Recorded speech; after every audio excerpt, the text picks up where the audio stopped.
вазорати тандурустӣ ва ҳифзи иҷтимоии аҳолии ҷумҳурии Тоҷикистон иттилоъ медиҳад, ки дар як шабонарӯзи охир дар ҷумҳурӣ ягон ҳодисаи нави гирифторшавии шаҳрвандон ба бемории коронавируси нави COVID-19 ба қайд гирифта нашудааст. Дар ин бора агентии миллии иттилоотии Ховар хабар додааст. Дар маҷмӯъ то ба санаи 13 январи соли равон дар кишвар 13308 нафар гирифторони сироятии коронавируси нави COVID-19 ба қайд гирифта шуда, аз ин шумора то ба санаи 13 январ 13218 нафар ё худ 99.3% шифо ёфтанд.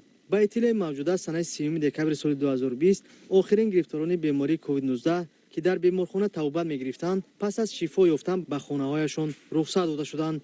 беморхонаи клиникавии вилояти Суғд ки дар давраи пандемия карантин гардида буд, ба ҳолати муқаррарӣ баргаштааст. با دستگیری حکومت جمهوری تاجیکستان و مقامات اجرایی حاکمیت دولتی ولایت سوغد کارمندان بیمارخانه کلینیکی ولایت سوغد به نام سنگین کوتیرینی فعالیت خود را پرسما براه مانده برای حفظ سالمی جامعه تلاش نموده ایستادند.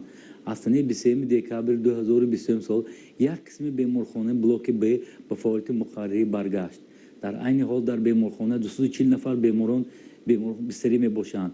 برای سریع وقت قبول به بستری نمودن شرایط مهیا کرده شده است.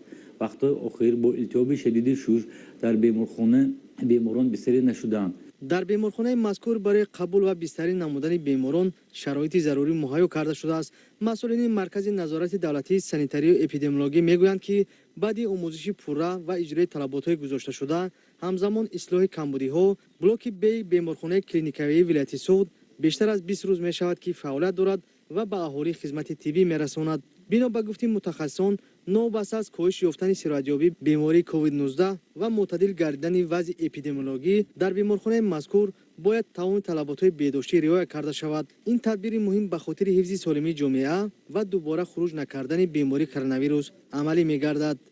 новобаста аз он ки вазъи эпидемиологии сирояти коронавирус мусоид арзёбӣ мекунад, ин маънои онро надорад, ки талаботҳои санитарии эпидемиологӣ дар давраи пандемия баҳри пешгирии сирояти коронавирус риоя нагардад ё иҷро нагардад. новобаста аз ин ҳамаи он талаботҳое ки дар ин самт нигаронида шудааст дар давраи коронавирус бояд дар ҳангоми ба фаъолияти муқаррарӣ баргаштани беморхона бечину чаро бояд иҷро шавад.